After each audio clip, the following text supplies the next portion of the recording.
What is good? It's Council of Comics. It's June 16th, 2024. It's 5 p.m. It's Sunday. Happy Father's Day. Yeah. Time for film and box office news. We'll be back in 30 seconds. Hey, we got Blade 2.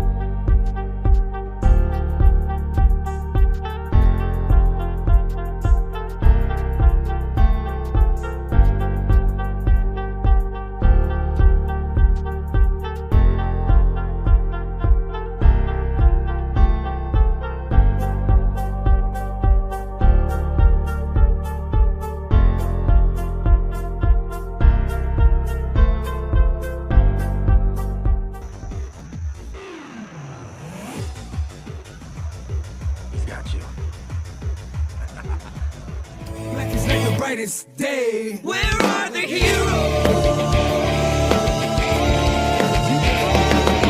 Soon as they get here, everything will be alright. I need a hero. Someone superhuman who can come and save my life. Crisis after crisis. What is good, Council of Comics? Welcome to the Film and Box Office News Live podcast. Happy Father's Day to all you fathers out there. I hope you're enjoying your day. If you're being like a father, I hope you're enjoying your day. Anything that has to do with fathers, happy day. As always, if you're not subscribed, please hit that subscribe button below as we work our way through the show. As always, with me, the council is Phil. What's up, everybody? Phil's here, everybody. As far as C. Bizzle, he's still on vacation. Ronaldo's doing some father stuff out there, but he had something he wanted to say. Guys, sorry I can't be there today. I'm out with family, but to all the fathers out there, happy Father's Day. Hope you guys have an awesome day. See you next week. And he's going to say hi to you guys out there. He's got a little commentary he did about Blade 2 as well, so we'll have a little something from him later. All right, so film and box office news. We're going to go over the box office, the film. We're going to talk about some stuff, and then we're going to review Blade at the end. We also give you a chance to be a part in our best monthly giveaway ever in comics, about $250 to $300 prize at the end of every month. We give away one chance to win a duck on this show, so you got to pay attention to how you do it. I'm going to put this question up here, and then there'll be some choices, and you're just going to put your answer in the hashtag, with the hashtag in the comments, and at the end of the show, we'll see how many people got it right, and then we'll spin from those to see who's going to win a duck. Very, very good. Question. How long was Whistler hidden by the Vampire Nation? Was it days? Was it months? Was it years? Put it in the hashtag below, and I will also put it in the banner. What was that? I know the answer to this. I watched the movie last night. Very nice, very nice, very nice. There it is at the bottom of the screen. You'll see your choices. Just put that in there. End of the show, we will do a spinny who. All right, let me just get through the shout outs that we always do, and we'll get this show on the road. Young at Heart Foundation is a great organization run by our good friend Mike out in California. They do great things for children awaiting medical procedures out there. There are two ways that you can help this wonderful organization. First way is that you can press this button on the website, youngatheartfoundation.com, for Donate at Life America, and you can register to become a donor. More than 100,000 people are waiting for a life-saving transplant, and you can register to become a donor today. Next thing, sponsor a Hope Kit that is 100% tax deductible. They'll take all the funds collected, create these nice little gift boxes, and they'll give them to the children as well. If you have any other way that you want to help out with Mike and Young at Heart Foundation, give him a call at 323-396-9998 or email him at info@youngatheartfoundation.com and tell him the council sent you. Council of Comics YouTube 867's rising up. Please like and subscribe. Got tons of videos on the channel. Our skits and picks is kind of a shorter version of our new Comic Book Day Live, which we're up to about 102 episodes. We got Council Conversations just recently had up there, Joey with his Batman cards. Tons of reviews and all that. We also have tons of lives. If you guys want to go back, I mean, you can go back a couple years and we're just reviewing. There's so many reviews of different things on there. And we're 8 away from 100 for Film and Box Office News. So that'll be our second show that will hit 100. But I think New Keys and Hot Comics of the Week is going to hit 100 before that. So this will be our third show that's going to hit 100 episodes. And we're very, very, very proud of that. So please hit like and subscribe. Also like and subscribe to Cliff on Comics. Cliff had a great Comics and Coffee this Saturday. He featured Madam. And it's Cliff on Comics. It's wonderful. It's funny. It's entertainment. You should join him on Saturday mornings. Next up, Couching and Slouching with C Bizzle. Oh yeah. Make sure you like and subscribe to him as well. He's at 411. He does great unboxings. He has subscriber giveaways videos. Check it all out. Does great shorts. It's one of the Couching and Slouching with C Bizzle. Please like and subscribe to him. All right. Let's get to the comments. Who's in the house? Las Cruces 1971 from New Mexico is in the house as always. Thank you for watching. Meet Wad number 1 was popping party people is in the house. Thank you for joining. John's Comics with Kids. Hello, party people. Hello there. John is in the house. Thank you for joining us. Phil's Treehouse is here. Woo to the who. Thank you for being here. Joe 47771 already got his answer in there. It's hashtag years. Very nice. Very nice. Thank you guys for joining us today. Phil, it looks like it's just gonna be me and you. Okay, I think so. All right, so we're gonna have a conversation. Okay. Let's talk before we get into anything. You've watched The Acolyte. I watched The Acolyte. All right, let's lower this music. There's a lot of stuff going around with The Acolyte. Oh man, Jar Jar Binks has gone up on the totem pole. But he is like not in my eyes. Not in my He was eyes. the bottom of the totem pole, and now he's got to move up in the Star Wars. But is it deserved? Is it deserved? I don't really think he deserved it to begin with. No, Like, not Jar Jar Binks, but this show. Does this show deserve to be below Jar Jar Binks?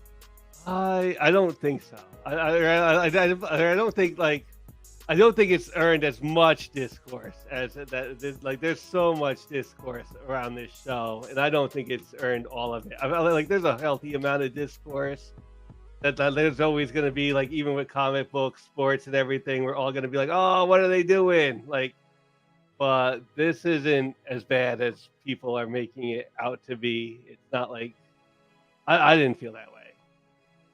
Yeah, I waited all week. I just watched it yesterday, and all week my feed has been bombarded with people saying, "Oh, this is the most wokest thing ever.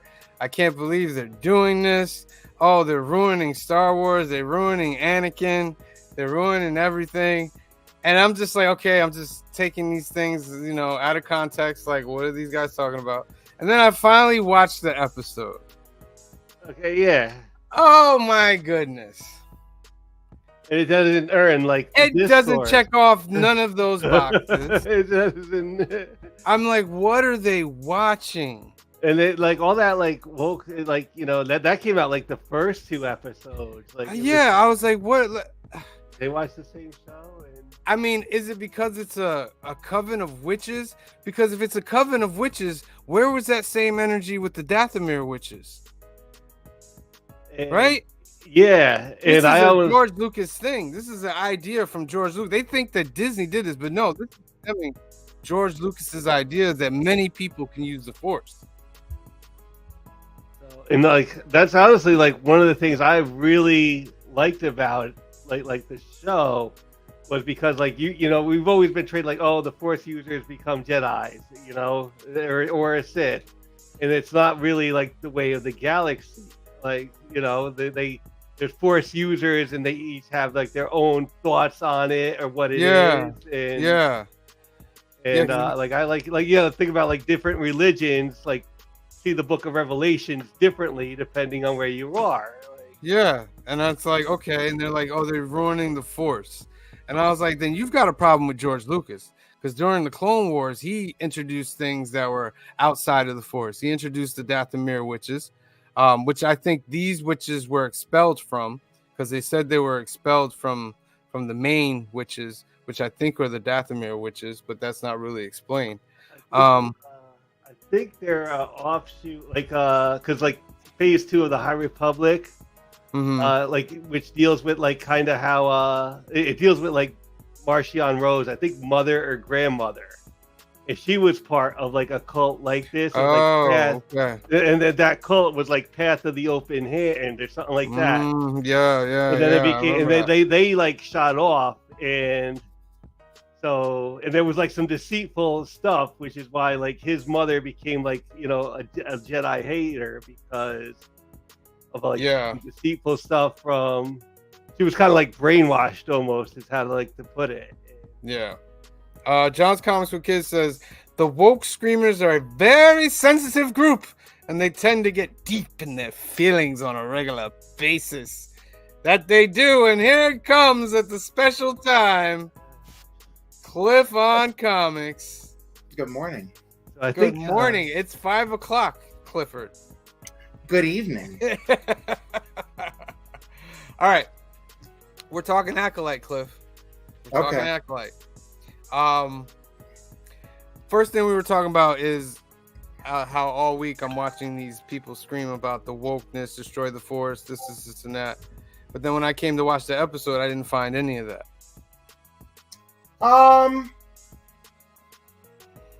I mean, like, it's not my problem, but I mean, there's a lot going on in this episode, Right. you know, and I mean, is there commentary and subtext here? Yes. Like what? Okay, they're a remote society. They're all women of color. The Jedi absolutely represent the cops, and the cops come to take your kids.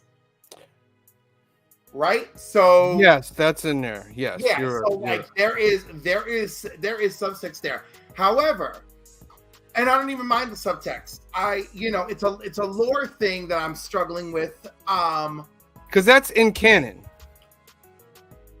The only That's been in canon. everything I have looked up by the way, somebody wrote me the other day. They were like, "Oh, there's witches in Star Wars now." I'm like, dude, you are 25 years late to the table Yeah. on that, right? Like that doesn't bother me. This idea of the Jedi going return, that's a George Lucas idea.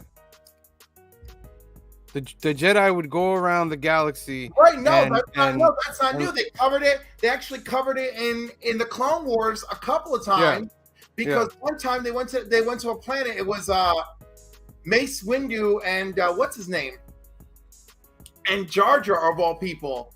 Yeah. And that And they whole had a race. 4%. Yeah, that whole race was like, "What are you doing here, Jedi?" And he's like, "Yeah, they kind of hate us because they took their kids." I'm saying this episode did no favors for the Jedi, and I think some people I think some people that have issues with this series, as far as lore problems, the Jedi just coming off awful All right, so is a problem. that's one part of it. The other part that I saw, people were like, it destroys the Anakin. And me and you were talking about this in our chat. Well, I don't Anakin's feel always- it just like for spoiler alert.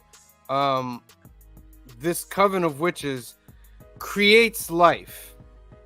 It ends up being 2 kids, 2 girls, and with Anakin, his was a forced birth as well.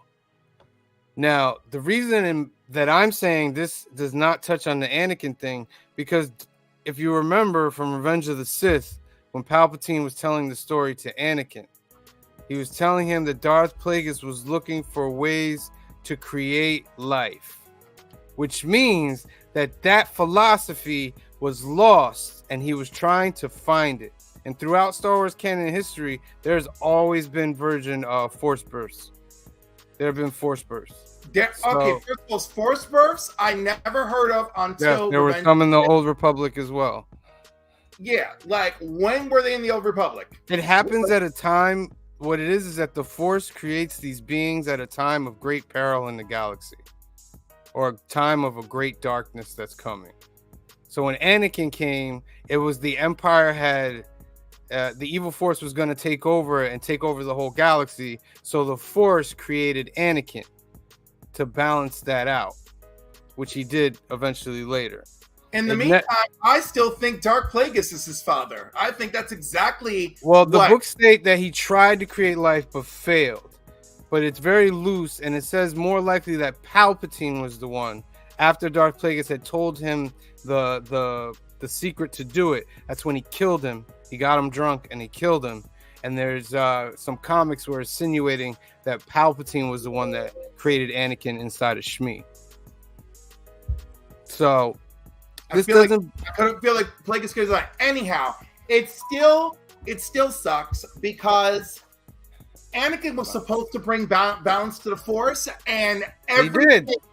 No, he didn't. He didn't do shit. Yeah, he did. No, he didn't. The prophecy says that he would bring balance to the Force by destroying the Sith Lords. He did that in Return of the Jedi. He killed Sidious, and then he ended up dying himself. So he fulfilled the prophecy by killing the 2 Sith Lords. Now that doesn't mean that evil has gone away from the galaxy. It did not bring balance to the Force. Fucking Palpatine and his cloning himself and all that shit continued. Well, that's after stuff. What I'm saying, they ruined it. They ruined it immediately. They made these 3 new movies. They like a bunch of fucking idiots. Bring back Palpatine. It lessens what goes on with Anakin. It lessens all of it. And when you do stuff like this, it's like, okay, well, now it's just not very special, you know? And the direct prophecy, because I looked it up multiple times today, the direct prophecy said a child born of no father. And if it's happening all the time, well, then what are we doing? Is George Lucas intentionally mimicking? It's not happening all the time. It's happening enough that this one prophecy doesn't sound so special anymore. You know, if it happens every 100 years, like the Airbender, or you know, like the, you know what I mean, like the Avatar, like then that would make more sense. But it doesn't. Like, we don't have that kind of. But this is the thing. They're not. It's not. It's not that every Force birth is a prophecy of the one. But the one would be born without a father. The one would be born without a father. It doesn't mean that there weren't ones before that weren't. Anyhow, like, look, we got all sorts of issues. And the thing is, this episode is actually fantastic. And it's beautifully made. And, like, it's like the best of the first 3 episodes. This episode is the best episode. But, like, you know, for people who are not enjoying it and are like, you know, this is really screwing with canon and stuff, it's like, well, you know, I thought it was fulfilling canon. I thought it was great. I think this is the way. Canon because, you know, it is. That's what I'm saying. You're not. I just explained to you how it connects to canon, and you're just throwing that out the window. Like, no, that doesn't matter. It does matter. You're overreaching. No, I'm not. Yes, no, you I'm are. Not. You absolutely are. The freaking opening line of the prophecy is that he's born without a father, and now it's perfectly okay that happens. That happens often. This was a power that has been since the beginning of Star Wars. This is what you don't understand. Plagueis didn't come up with this power on his own. This is something he was trying to figure out, and he got his apprentice to figure out. It's not something like out of the blue. This has been happening throughout Star Wars. You can't disregard it. You can't disregard that. I don't see the justification for it's happening throughout Star Wars. I don't see that justification. What do you mean justification? It's a story. That's just what it is. I know, but the thing is, you have your canon, you have your lore, you have Disney messing it up. As soon as they bought it, they said, "Oh, all those additional things you enjoyed, Mara Jade, all of that." All of that is extended universe. It's out the freaking window. Honestly, you're gonna have to get over that. Well, no, I'm not gonna get over it. I think you have to get over that because you can't keep going all these years. I want my old extended universe back. No, I'm not even saying that. You sound like the Snyder Cut people. I want better course correction. You sound like the Snyder Cut. And look what those people like they're doing a sloppy ass job. The first 2 episodes didn't look so sharp. This episode actually. The fight scenes in the first 2 episodes were fire. I don't know what anybody's talking about. Listen to yourself. The fight Ooh. scene. I said the choreography was great. Ooh. The rest was kind of trashy, you know? And the main Jedi, so the actor learned English just for this show. And the fact that he did that and he sounds the way he sounds, bravo, my friend. Bravo. Did I say anything about the actors? If you watched last You week, just said the acting was bad. last time we talked about this, I said I think the actors are great. And I thought the choreography was great. And I actually no, it was my show. It was me last week. It's But just the Anakin prophecy thing that's got you. The quality of the first 2 episodes was not hot, and now this week the prophecy is fucked with. And in the meantime, this episode was absolutely fantastic. The casting was great. The acting was great. The effects were great. The presentation, I'm not so hot. Like, I'm supposed to believe that little girl's fire killed all these people. I think there's more to come. I think there is more to come with that Yeah, fire there's thing, more to because come. that, like I said, that took out, like, what did I say, a Helm's Deep type fortress. Yeah. And then we got a whole coven of witches that, like, force wielding witches that couldn't deal with, like, a fire. Like, right, I like, think it just seems weird. Now, do I think that those other Jedi were walking around be like, "Oh, look, explosions! Kill these motherfuckers!" Yes, I highly suspect. You think they did that? I don't think they would do that. I don't think they were good people. I Good think people it- don't come to your planet but- and think, "Give me your children." Right, I but can they're see stuck them in a getting, like, system that's attacking thousands the of years Jedi old. and it going south quick or something. Let me tell you another thing. Where the Jedi look like some devious motherfuckers this week. Cliff, can you calm down on the F word, please? No, absolutely. Please. Fuck them motherfuckers. Fuck the Jedi. I'm Fuck muting the you. Empire. Restore I'm balance to muting the you. Force. All right. I gotta put Cliff on a 5-second Jedi, timeout. fuck the Empire. 5-second timeout. Restore. You sound like you're lost in the Matrix. Are you lost in the Matrix, Cliff? All right. Yes, you're great. Everything else about the episode was great. Show up to take children. Then one kid steps forward and says, "I want to do the trials." The other kid and literally the entire society are like, "Well, that's her prerogative." And they're like, "Both children will perform." Hell no! I was with homegirl with the horns. Kill them. You're right. Kill them and Yeah. pack up and move. Kill Yeah. them and move.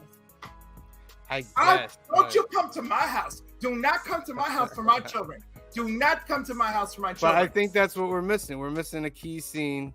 We're missing with PC. But remember, the Jedi were coming to get her. Remember that. Oh yeah, get her. No, I don't care. All after this episode, they need to clean. They all deserve to die this week. But listen, one of the Jedi, remember, he went into a vow, and he's been in a vow for years because of what happened. Took the poison.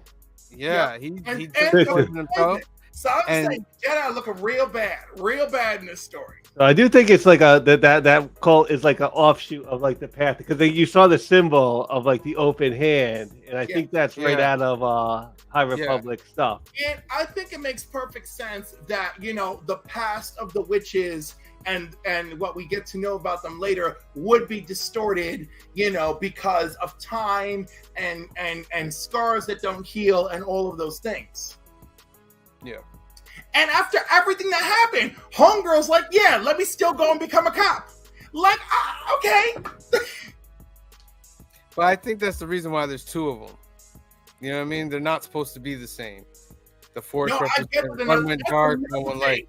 That's another thing I have a problem with this. This episode spent a lot of time showing us why they were different and not showing us enough of why they would love each other. Like, they were just too quick to just break it up. And then it was like, yo, it's like, "I can stop you. I'll kill you." I'm like, damn, we escalated real fast, didn't we? Star Wars, man. We got That's what I'm talking about. Let's get to Star it. Wars. Let's get to it. So in my opinion, yeah, I'm really enjoying this. I'll be disappointed if we don't see another scene of the fire and the Jedi, because I feel like if that's all it was, you're right. It does need more. I need a little more in there, right there. That thing took out like that was a big fire. Yeah. I went back and watched episode 1 and 2, and I suggest you go back and watch it again. You shouldn't have to watch a show twice to get it, but being Star Wars fans and we watch these things over and over, you have to watch them again because there are so many little things in there that you miss. Like, for instance, as at the end of episode 2, when May comes back to kill the Asian guy that made the poison, when she sneaks up, and you notice when she's like, feh, feh, feh, he's doing like these moves like he's a master already. Yeah. So I think he's that guy with the red lightsaber at the end of episode 1. So I think that would be pretty cool. All right. So Acolyte, you guys out there in the comments, let us know what you think of the Acolyte. We got to watch it. We got to keep Star Wars going. Cliff probably doesn't agree, but I'm here for it. I'm gonna watch it because I need to like break it down. Yes, Canadian survivalists, you know, Anakin. You missed our whole argument about our Anakin being fatherless. Yeah. You know, not to mention that it's like the opening line of the prophecy. But yeah, you know what? Like a father, but it doesn't say whether they would be a Jedi or a Sith or anything like that. Like good or bad, just balance. Just balance, yeah. So, and that's like that's nowhere in there. Like, oh, this happens once, and yeah. So it's possible. It's possible. Like I said, there's a lot of like interpretation that could be, and like I said, like you know, it's cool to see like you know everybody has a different idea of how like what the Force is and how to use it, and yeah, there's a lot of different ones out there, and I like new Star Wars. This is different Star Wars. It doesn't really have a connection, but it does have a connection to like the Skywalker stuff. It's just different. And Kamari asked questions like, "Has this been the book already?" And I was like, "No, this is all new territory right here." And that's what I like about it. like like listen to the audiobooks, man. They're great. I'm in like they're doing like the phase 2 stuff. All right. Time for some box office news. Remember, at the bottom on the ticker is the question of the day. How long was Whistler hidden by the Vampire Nation? Hashtag days, hashtag months, hashtag years. Put your answer in the comment section, and we'll spin at the end for a nice little duck. Well, ladies and gentlemen, the box office. Oh my God, it's the biggest box office of the year. By far, biggest box office weekend of the year. Over 212 million. Are the movies coming back, ladies and gentlemen? Inside Out 2, 155 million. Wow. I'll say Pixar is coming back like that. And Pixar needed that. Oh my goodness. I'm gonna say it's because families have been starved of a good movie. That may be true, my friend, but that 155 opening weekend, Pixar came back hard. Wow. colossal right there. Colossal. I wonder what it is worldwide. They're at 300 million already worldwide. They said they're coming out. Pixar said they ain't playing around no more.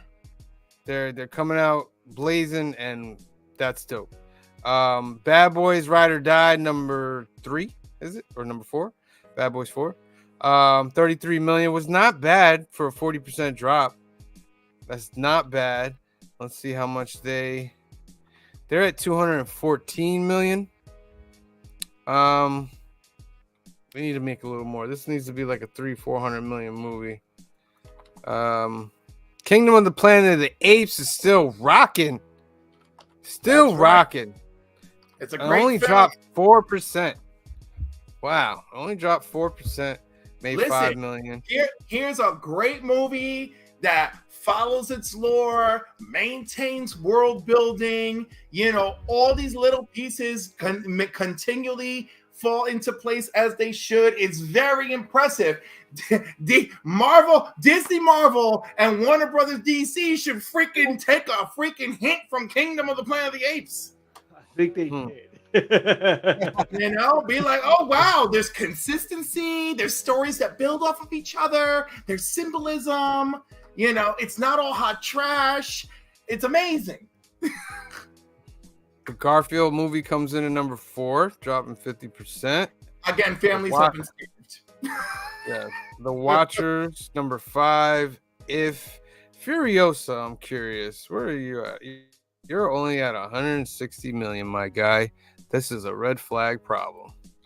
That's a red flag problem right there. I don't know why. That movie's pretty solid. I don't know what's wrong in the world.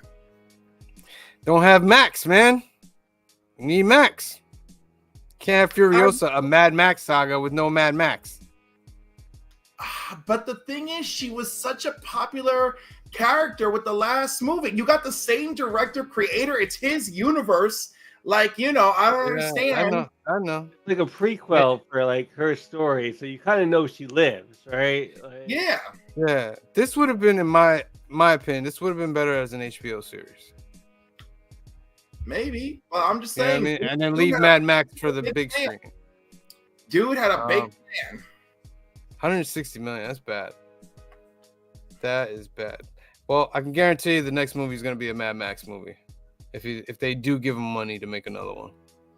So, Chris Hemsworth, I'm sorry, Chris Hemsworth. The Fall Guy made 1.5. Strangers Chapter 1. He's a great villain. What happened? Say that again. He's a great villain. I can't believe this. Like, there's nothing wrong with that movie other than, I don't know, marketing, you know, the human psychosis. I don't even understand. What, Fall Guy? No. Furiosa. Oh. All right, Furiosa. No, the Fall Guy is actually like really funny and still action packed. I mean, like, you know, I don't know what to tell people. Go have a good time, and you know, and remember that no one was sitting around going, "Let's take this 80s TV show, 90s TV show, whatever it was." You know, they got the truck. Is the truck in it? I don't freaking know. I didn't even watch the Fall Guys. I came for a good time and had a good time. All right. Lord of the Rings, back in theaters. The Fellowship of the Two Towers, still making some money. And then let's see who made the last. Number 30, Summer Solstice. You made $5,000, Summer Solstice. You like that? Little letters. Let's see that. Let's see. Oh, they don't even have a bio. There's no bio for this movie. All right. You might want to work on that, Summer Solstice. You might want to put a little more effort in that. Oh, my goodness. But you made $5,000 and you made the Mojo top 30. So congratulations. This Inside Out 2 makes me think, oh, Deadpool's definitely going like 250. It's going to be like 200. Weekend, I think so. You know what I mean? And for a rated R movie, that's going to be crazy. That's going to be... Well, it already has the greatest amount of ticket pre-sales like ever. It doesn't it? And if it's a good movie, oh my goodness. That could restart the engine right there, the Marvel engine. Like, all right, we're restarted. Let's go. Let's go film Captain America again for the third time. Yeah. You know how like your car like starts finally, and then like you're like scared to like shut it off when you run into the store because you're hoping like that's what it's gonna be like. So after Deadpool, what's the next one look like? And it could be like next one's Captain America after that. So they already filmed it twice. So that's the most sales set for an R-rated movie. So they did not. Okay. Cliff is in the Matrix right now. Brr. He's frozen. He's battling a Smith right now. Yeah, Cliff just froze like hard. Cliff, I'm gonna pop you out. Well, now I'm. Oh, he's coming back, ladies and gentlemen. There he is. There he is. Sorry you had to battle Smith. Any of the other stuff that's come out like this week though? There's a lot of good shows that have like finally dropped. I haven't gotten to watch The Boys. I watched the first episode. I watched all three. That was I didn't watch all three. Great. That's another thing, right? Like, and maybe because it's the fourth season of The Boys, let's factor that in. But I watched the 3 episodes of The Boys and I was hyped.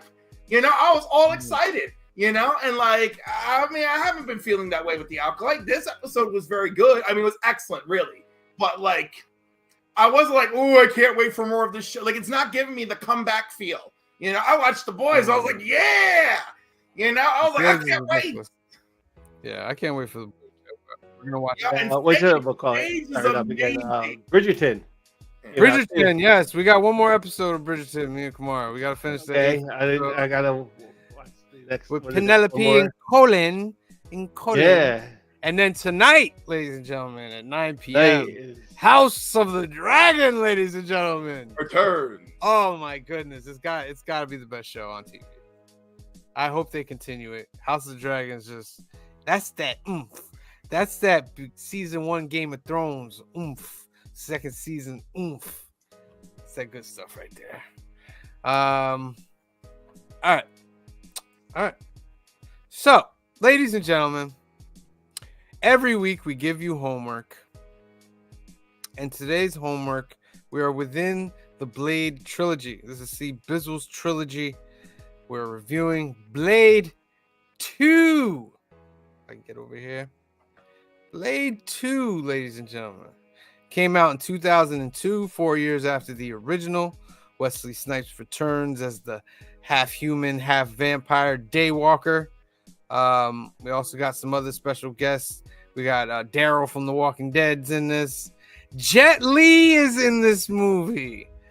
That was a I thought shock. it was Donnie Yen, right? No, Donnie Yang. Yeah, why I say Jet Li? I don't know.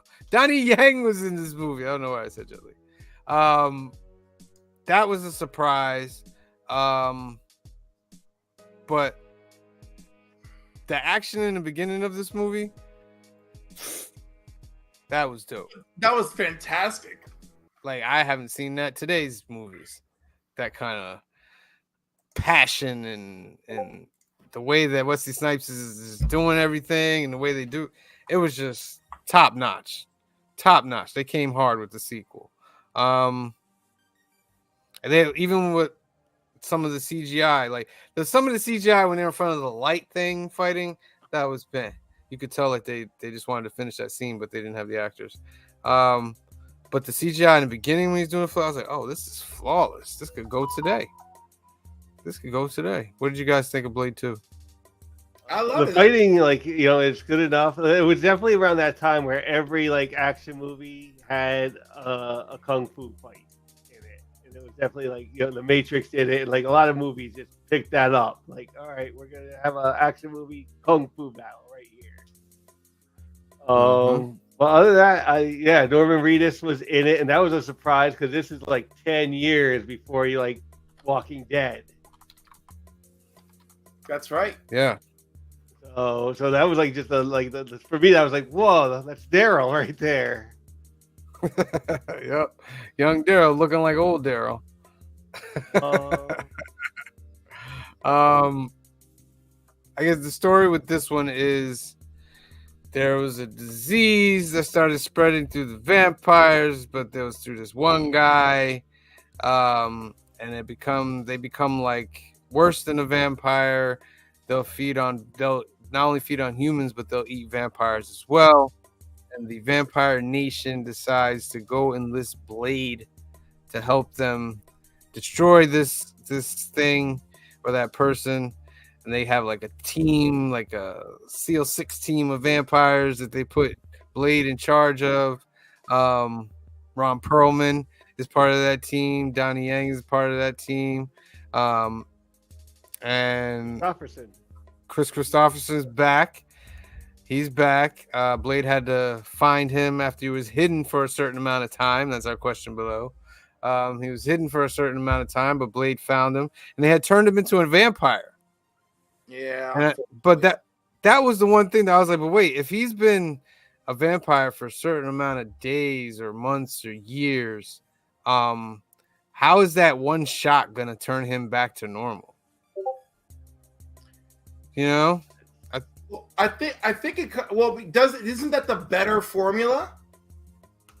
Is it the better formula? Because it was because there's a better formula at the end of the first movie. So maybe that's the deal here. That could be possible as well. You know what's really interesting? Did you notice that the ninjas at the beginning kind of look like the Court of Owls? Yeah. I was like, oh, someone got some visual We got some visual stimulation a few years after this. Wesley Snipes at the top of his game here. Oh my god, man! What? Blade 1, Blade 2, and Tu Wong Fu, Love Julie Newmar are peak Wesley Snipes. Peak Wesley Snipes. Oh wait, Passenger 57. And Passenger 57. Wait, Wesley Snipes is kicking ass, taking names, playing basketball, being a drag queen. He's everything to everyone. He's amazing. Yeah, he was a good action. Like he hasn't done much lately, right? Like never really came back hard. He does a lot of production work now, you know, and he had to serve his time for tax evasion. Yeah, and you know, just a little side shoot. They delayed the new Blade movie again. Oh, they delayed it again. The director left the project. And again, listen to yourself talking about Disney right now, and please think. Why would you wonder that I am constantly ready for their jugular? Okay. I think the reason why they're having such a tough time creating this Blade movie after watching Blade 1 and 2 is that Blade 1 and 2 is just that good that you can't top it. Like, how do you create a different Blade that's more interesting than this Blade without it looking like you're just copying this Blade? Dude, like he's the perfect Blade. He's the perfect Blade. Put all this time that they've wasted not getting a movie together, all this time that they've wasted not getting a movie together could have been time putting together an elite team to give you a fabulous Blade movie. Yeah. That's it. And these are the same people who threw together that hot trash Star Wars trilogy. And that's why my eyes are on them. All right? I am looking for them to stop being corporate and stop trying to milk us for every dime and getting back to brass tacks. Work it and stop worrying about a formula to keep making money. Work it and make great products for us. You know? I know. Let it out. Let it out. It's okay. It's okay. Kenneth Bird said you guys do awesome work all the time. Thank you so much for what y'all do. Oh, thank you very much, Kenneth. Thank you very much. Kenneth is such a sweet person. Yeah, so the rumor is, and then we'll get back to the Blade movie, that they're skipping over the Blade movie. The problem was that the director that they had was told that he was going to be in this certain thing, and this Blade movie had to go into a Midnight Suns movie, and he wanted more. Yeah, he wanted more of a no. I just want to do this Blade movie like this, and it was too much. And he was like, "All right, I'm out of here," because the Midnight Suns movie has already been written. The Midnight Suns movie has already been written. Do you hear me? I just relayed the news, Cliff. I know, but as you relay the news, and your brain doesn't pop and go, "Oh my god, this is happy horse crap." That doesn't go scatter. You don't. The electrons don't fire. No, because it's just like the comic books, man. And we go every week and we buy them again and again and again. Hashtag Stockholm syndrome. Hashtag Stockholm syndrome. Yeah. That's a good, that's a good thing. Like comparison is it's the only way to combat it, something like that, is if you don't like something like the Acolyte. If you don't like the Acolyte, you don't have to. Just don't watch it. Watch it, yeah. If you're not liking Spider-Man comics right now, you don't got to get Amazing Spider-Man. Just like me. I stopped. It was rough. Am I going to be able to stop buying Amazing Spider-Man? But I didn't buy issue 51, and then I was like, okay, I'm good. I'm gonna buy the next one now, and that's how it goes. So if you're not look, I knew when Disney got Star Wars that not all Star Wars is gonna be made for me anymore. So it's gonna be. So yeah, not every comic is made for me. Not every Marvel thing has to have me in mind. Think what was it? The Marvels. Yeah. Where I was this is pretty mediocre, but Josh's kids loved that movie. So Carlito Classico says, I heard through the grapevine it's because they can't reconcile the continuity of how vampires have existed in the MCU all this time without our heroes knowing. But I say just use the Doctor Strange spell. Right? Like what? Like vampires are beneath using magic? Yeah. Like that's what I'm like. It's like, how do we not know? It's like spells, bitches. Yeah, we have our own dark home. Aggressively relaxed. It says all productions are suffering from a bunch of people attempting to take advantage of what was won in the strike. We need an insider here. I need Kevin or somebody. So I need an insider from the industry to come set us straight. Carlito says Peter screwing it up, Doctor Strange Gene walking in Multiverse of Madness, having them break through the 616 and so forth. Yeah.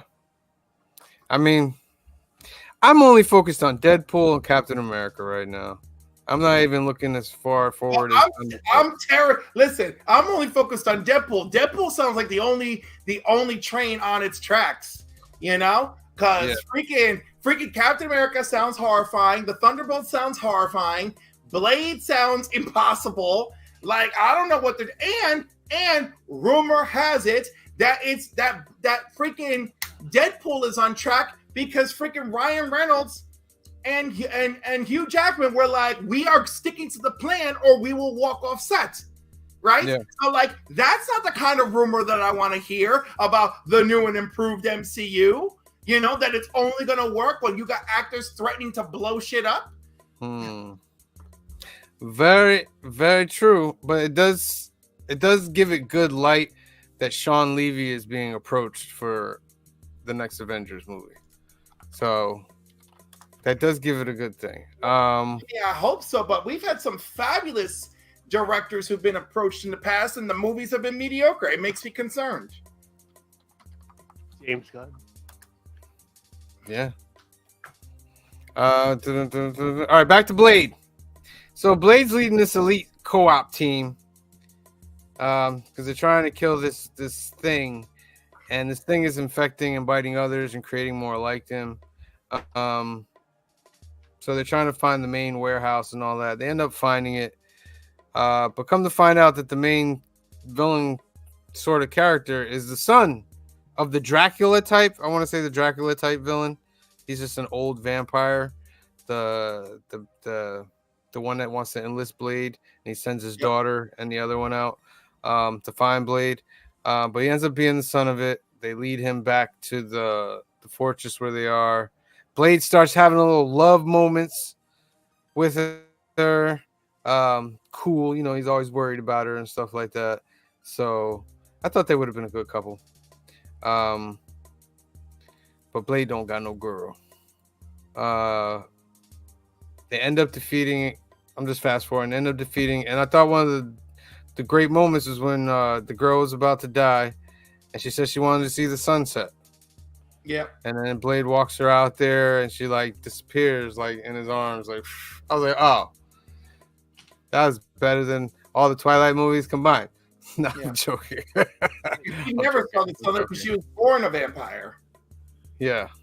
So Norman Reedus' character was like a traitor, right? Yeah. Like he was a traitor, and the thing is like he also designed like all this like tools and stuff that like worked against these infected vampires. Well, but but that's because the father, what is it, Damaskinos? That's because this is all actually his fault. His son became a Reaper because he was trying to make a better vampire. And even with all this, he's like, yeah, let's harvest Blade's blood so we can be immune to the sunlight. I mean, you know, just like the most evil, once again, the most evil person in the room was a vampire. Vampires. I was always wondering, like, well, why is he helping them make all this like tools and stuff? Like, why is this stuff like actually working when they need it to work? Why not just have it, like, set up, man? It's just like. But Blade knew the whole time. That was the funny part about it. That was like, that was a little bit weird. That was my only like research time moment of the movie. Yeah, like he created that thing to go in the back of Ron Perlman's head. And then he was like, "Oh, them things don't work." Blah blah blah. And Blade's like, "I knew that you was a bad dude, so I made it work anyway." And bam. And he goes out like the boys, like it's a boy style death. Yeah. Like- And then the shot in the beginning in the club or in the middle of the movie where he points the light at him. And he's like, "It'd be so easy, just take him out." And then Blade's just chilling there like this.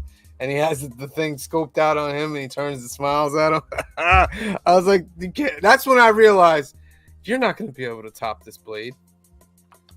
You're not going to be able to top this Blade. Which means, sadly enough, and I'm going to say it, Blade might not be made. Awful. I Just think it'll be made. I think he'll be a subset character that appears in another movie. I don't think a Maybe. Blade movie would happen. Midnight Suns, I see him showing up.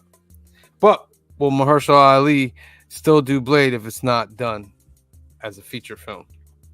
That's Who the even question. knows? It's a hot freaking mess. They gotta clean up. They gotta clean up real good. Mhm. Lots of cleanup. Green Shirt Guy had some thoughts about this movie. Let's check out some of his thoughts. The art direction wise, it's on par but not quite as good. The CG certainly gets better. The story's a little more convoluted though, because didn't we see the Vampire Council for the United States in the first movie? Those 12 or 14 people that were sacrificed for the Blood God, and okay, maybe they did get replaced, but like this quickly because Whistler's only been gone, let's say 2 years, maybe 3 years, based on what they were talking about earlier, and when he finally goes picks them up. All that being said, I'll let it go. But the story's just kind of out there. Like, so we need to have Blade work with vampires in this one. So that's the conjecture, right? Okay.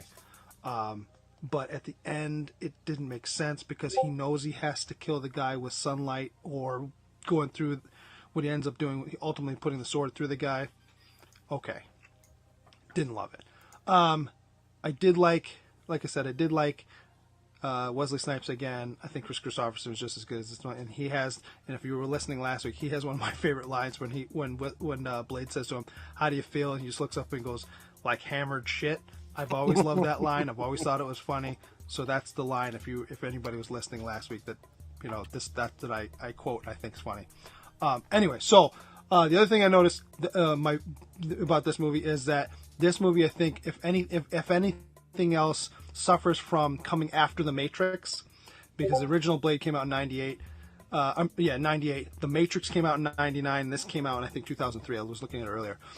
So this fully, when you see that Vampire Blood Brigade, or whatever they're called, that follow Blade around to help hunt down the Reavers or Reapers, fully that looks like, hey, that was a really good idea that they did in The Matrix. Let's steal it and make it vampire. Because they each had a character that looked very similar to the group that goes into The Matrix to help Neo, go wherever he's got to go. So this, and the music is very techno, which is very Matrixy.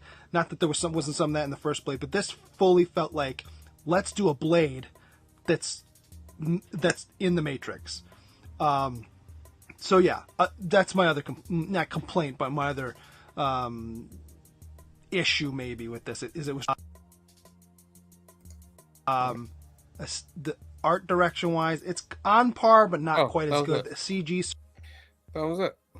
All right, so that's Green Shirt Guy's opinion of the Blade movie. Enjoy your Happy Father's Day, Mr. Green Shirt Guy, and you as well, C. Bizzle. All right, Cliff, what's your score for this movie? 9. 9. Okay. It's as good as I remember, maybe even a little bit better. Okay, 9. Phil? This is an 8. It's solid 8. Solid 8. Okay. Yep, solid 8. It's like the Green Shirt Guy had kind of like my it did have like a bit of a Matrixy feel to it. Not quite as they didn't have as much bullet time in this one. Well, I think Blade 1 had a little bit of that going on, and it did have it was definitely there were certain sets that I was just and even parts of it there was even parts so I was like, why is that thing sparking everything all over the place? Very, very, very true. I'm gonna give it an 8.5. I thought it was a good movie. I just didn't think it was. I thought there were parts that were too long. Some of the fighting scenes were too long. Some things could have been cut down a little bit, but I thought it was a really, really good movie. I think I gave Blade a 9. I'm gonna give this an 8.5. Let's see how that goes. Our average score is currently an 8.5. Yes. There we go. So that's great. 8.5 for Blade 2. Next week we are doing Blade 3, ladies and gentlemen. Blade 3. Do we know our next trilogy, or who's choosing the next trilogy? The next trilogy is, I think it's you, Cliff. Ooh. Yeah, I think you're So up next. soon? Are we going in reverse order? No, I think it was always me, you, then Phil, then Green Shirt Guy, then C Bizzle. Wait, what did you do? Oh, wait. Yeah. No, this was my trilogy. Yeah, I said it was C I was Bizzle. gonna say, this is your trilogy. This Next is is my Sea trilogy. Bizzle, right? Next is what? We did Sea Bizzles. Yeah, we're starting at the top again with me. So you're next. All right, good. Yeah. Okay, Everybody did one. So. I'll do some fun research. All right. All right. That's our show, ladies and gentlemen. Please make sure you tune in tomorrow night for New Keys and Hot Comics of the Week, ladies and gentlemen. Episode number 94, home of the world's greatest monthly giveaway. Yo, Batman is marrying himself. Is that what I'm seeing in our preview tomorrow night? That's what are you talking about? Oh, yeah. I now pronounce you Bruce and Bruce. Bruce and Bruce. You know? That's gonna be a fun one. So tune in tomorrow night, 8 p.m., 5 p.m. Pacific. We're gonna go over all the new keys and hot comics. We're gonna give you 3 chances to win a duck for the monthly contest. And then I believe, is it 4? How many days are in June? 30. 30. So the following week will be the giveaway, Yeah. the 24th, because we'll be in a new month when it comes then next Monday. All right, so we got this week and next week to add some goodies. So make sure you tune in at 8 p.m., 5 p.m. Pacific tomorrow. Same place, same people. All right, let's go into the comments section, and then we'll spin Fuzzy Ducks. Let's say a shout out to everybody that came through tonight.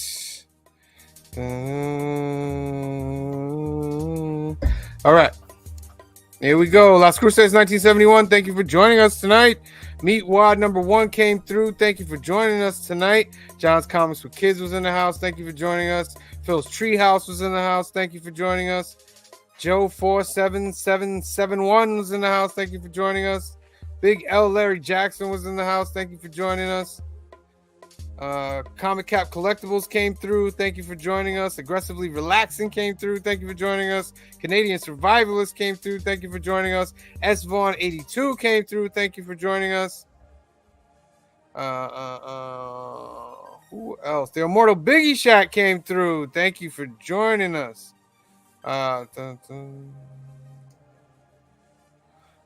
Carlito Classico was in the house. Thank you for joining us tonight. Anybody else? Bleecker Street Comics came through. Thank you for joining us, Bleecker Street. Legion of Comics came through. Thank you for joining us. Kenneth Bird was in the house. Thank you for joining us. Papa Wheelie, you guys are hurting without me. Of course we're hurting without you. Can't wait for you to come back. Next series is Cliff is going to figure that out and let you guys know next week after we finish off this trilogy. Mellow Dope Live came through. Thank you for joining us. All right, ladies and gentlemen, let me get to this duck thing. I'm going to give you 15 seconds. It's hashtag years, ladies and gentlemen, but I'm so nice, I'm going to give you 15 seconds to put that in the comment section, and then we're going to spin. 15, 14, 13, 12, 11, 10, 9, 8, 7, 6, 5, 4, 3, 2, 1. Spin. Round and round it goes where it lands. No one on the council knows, ladies and gentlemen, who will win the lucky duck of the day. And Canadian Survivalists! Congratulations, Canadian Survivalists. You are a duck winner for the day. Let me write you down here so I don't forget. Canadian Survivalists. All right. So that's our show, ladies and gentlemen. I want to thank everybody for tuning in. Please make sure you are liked and subscribed to our channel, The Council of Comics. You'll also subscribe to Cliff on Comics and also Couching and Slouching with C. Bizzle. We'll be back next Sunday from Box Office 2 to do Blade 3 Trilogy, starring Ryan Reynolds and Jessica, what's her name? Biel? I think it's Jessica Biel. Yeah, Jessica. Right. I was gonna say it's Timberlake's wife, isn't it? Yeah. Jessica Timberlake's wife. Yeah. So tune in next Sunday, 5 p.m., 2 p.m. Pacific, and join us tomorrow night, 8 p.m. 8 p.m. Eastern, 5 p.m. Pacific, for Scoop Keys and Hot Comics of the Week Live podcast. Give us 3 chances to win a duck for the best monthly comic giveaway ever. So for myself, for Phil, for Cliff, for C. Bizzle, for Green Shirt Guy, and the rest of the Council of Comics, thank you. We love you. We'll see you next time. Black is like the brightest day. Where are the heroes?